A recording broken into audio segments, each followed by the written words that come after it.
What's up everyone, welcome back to my channel. Today I'm back with another 100% honest slime review. This one is for Memorial Slimes. I bought a whole bunch of her slimes at Slime Pop and I'm so excited. I think I actually only bought 3 and then 2 were gifts. So yeah, I think Memorial Slimes is super underrated. All the slimes were so good. Spoiler alert, and I cannot wait to show you. So let's get started, shall we? Alrighty, first up we have a DIY clay slime called Queen of Hearts, and this one is super cool because it has a clear slime layer, a butter slime layer, and then a little heart made out of clay on top. It is super fun to mix. I thought that everything went together very well, and it had like a perfumey kind of scent, but not too overwhelming, and I loved it.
And the next slime that we have here is called Melon Cake Roll, and this slime is amazing. It's a cloud slime and it's scented just like melon cake, I believe. And y'all, this slime looks like it took forever to make, and that is just amazing. Like, the dedication that you have, Memorial Slime, is ridiculous, and this slime was so great.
The next slime here is called Blueberry Cake, and this one is super cool because it's like a jelly cake slime. So it has like this cup of cloud slime, and then inside of the little cup is jelly slime.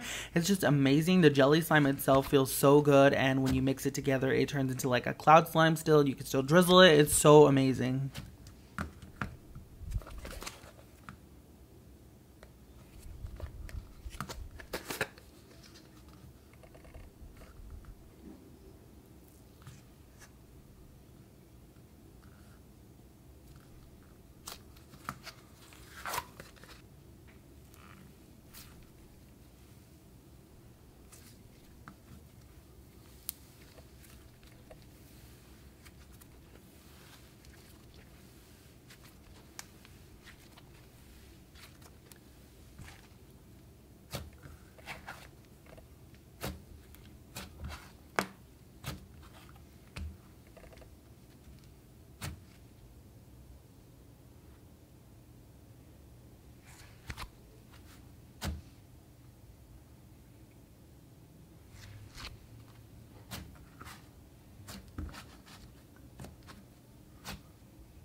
This next slime is called Alice, and I'm pretty sure it is based off of Alice in Wonderland by that picture there, obviously. It's a super crunchy foam made with like large foam beads and small foam beads. I really love the texture of this, and it's so fun to play with.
And lastly, we have another super cool jelly cake slime that I really love. This one is the strawberry cake, and it's scented just like the name. I love the jelly slime center. It's like my favorite part of this slime, and getting to mix it. I love all the glitter as well, and I love how it still drizzles after you mix it. It's just super fun, and it's also two-toned, which I didn't even realize until I started filming it, and that's just amazing.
Alrighty y'all, well that was pretty much it for this video. I really hope you all enjoyed it as much as I enjoyed filming it. Don't forget to go ahead and check out Memorial Slimes on Instagram because their slimes are amazing and I just love them so much. Thank you all so much for watching. I love you very freaking much, and I will see you all next time. Bye!